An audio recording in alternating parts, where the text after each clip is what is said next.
மயிலாடுதுறை மக்களவைத் தொகுதியில் போட்டியிடும் பாமக வேட்பாளர் ம.க. ஸ்டாலினை ஆதரித்து பாமக தலைவர் அன்புமணி ராமதாஸ் பிரச்சாரம் செய்தார். அப்போது கும்பிடு போட்டு இபிஎஸ்ஸிடம் நான் கோரிக்கை வைத்ததால்தான் டெல்டாவை பாதுகாக்க சட்டம் இயற்றப்பட்டது என தெரிவித்தார். அத்துடன் மக்களுக்கு உடனடியாக நலன்கள் கிடைக்க வேண்டும் என்றால் முதலமைச்சர் ஸ்டாலின் இந்த தேர்தலில் தோற்கடிக்கப்பட வேண்டும் என்றும், அப்படி தோல்வியடைந்ததற்கு பின் அவர் பயத்தில் அத்தனையும் செய்வார் என்றும் தெரிவித்தார். இந்த மீத்தேன் திட்டம், ஈத்தேன் திட்டம், ஹைட்ரோ கார்பன் எரிவாயு திட்டம், ஷெல் கேஸ் அதெல்லாம் அச்சுறுத்தல் இந்த டெல்டா பகுதியில தான் வந்து நோண்டிட்டு இருக்கிறாங்க.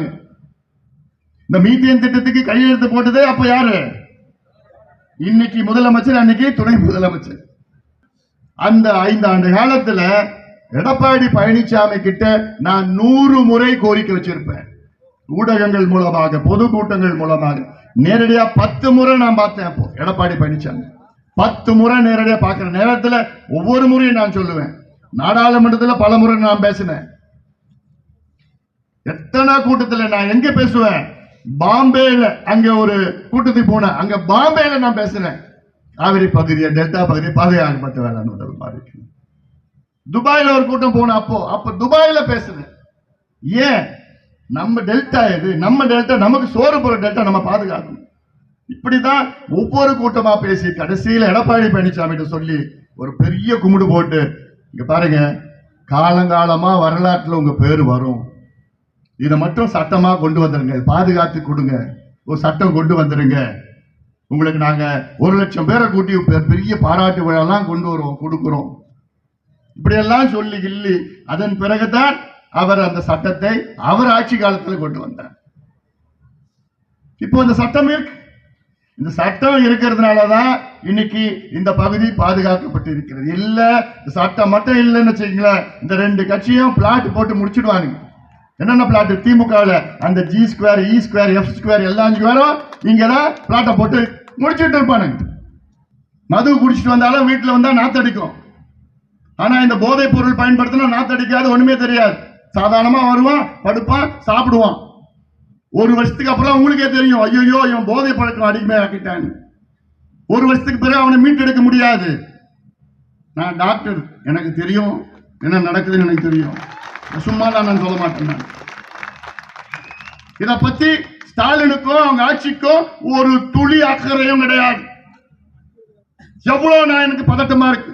அடுத்த தலைமுறை எப்படிதான் காப்பாத்தலாம் எனக்கு பதட்டமா தினம் தானே அடிச்சுட்டு இருக்கேன்.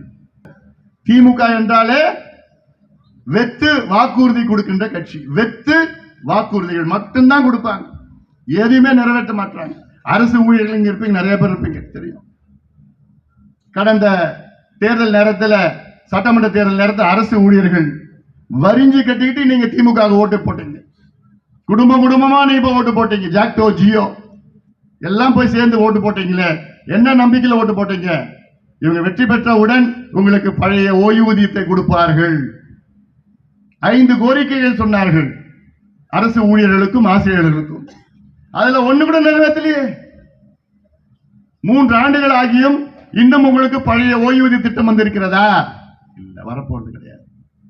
ஆனால் இந்த 3 ஆண்டு கால இடைவேளையில் இந்தியாவிலே 7 மாநிலங்களில், பிற மாநிலங்களில் அந்த பழைய ஓய்வூதிய திட்டத்தை அந்தந்த அரசுகள் கொண்டு வந்திருக்கிறார்கள். அப்போ மற்ற மாநிலம் கொண்டு வரலாம் இந்த 3 வருஷத்துல. உங்களுக்கு கொண்டு வரதுக்கு மனசு கிடையாது. ஆனா நீங்க வாக்குறுதி வேற கொடுத்திருக்கீங்க.